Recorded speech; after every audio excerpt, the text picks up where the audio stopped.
La première fois que je l'ai vu, c'était en 1949, alors que je venais d'entrer comme secrétaire aux rencontres internationales.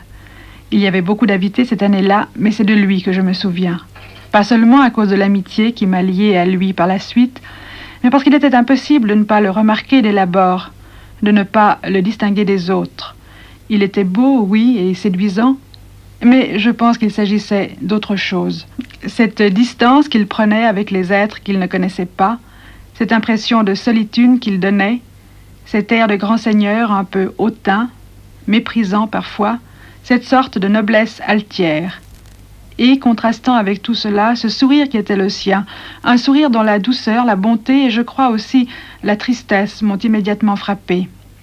Quelqu'un, ai-je pensé lors de cette première rencontre, quelqu'un qui sait composer un personnage très solide, très massif, derrière lequel il s'abrite, qu'il met en avant pour se défendre.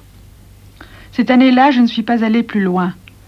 Amrouche m'intimidait, je me sentais gênée sous son regard, incapable d'être moi-même, et si écrasée par son intelligence que tout ce que je lui disais me semblait d'une incroyable sottise, d'une impardonnable platitude. Il fallut 2 ans plus tard le congrès du Pen Club à Lausanne, un dîner au château de Chillon, un arrêt dans le domaine du Désolé, pour que je commence à découvrir, à deviner un autre Amrouche, le vrai, celui qui existait derrière son personnage, celui qui correspondait à son sourire.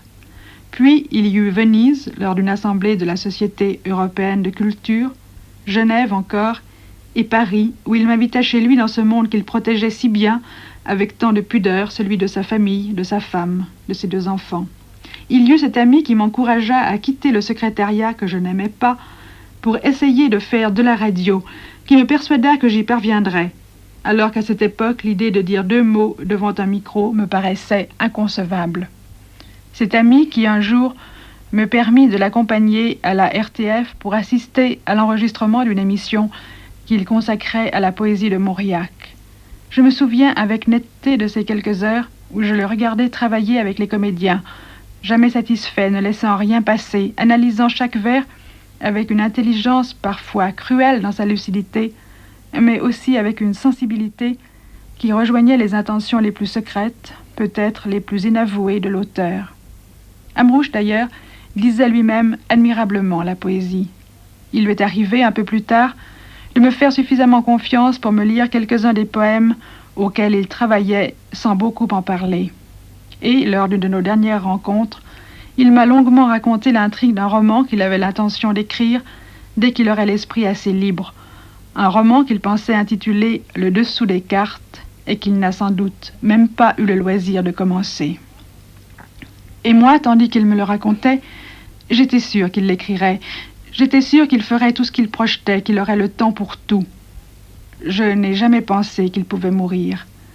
Peu d'hommes donnaient une telle impression de force, de solidité, de sécurité. Il ne pouvait rien lui arriver. Année après année, j'allais le revoir, retrouver sa voix et son sourire, et l'écouter me parler de ce qui le préoccupait, lui raconter ce qu'était ma vie, et ce travail à la radio que j'avais osé entreprendre, un peu grâce à lui. Cette amitié allait durer, qui se renouait si facilement lorsque nous nous retrouvions, même si ce n'était qu'une fois par an. Il me faudra très longtemps pour accepter son absence.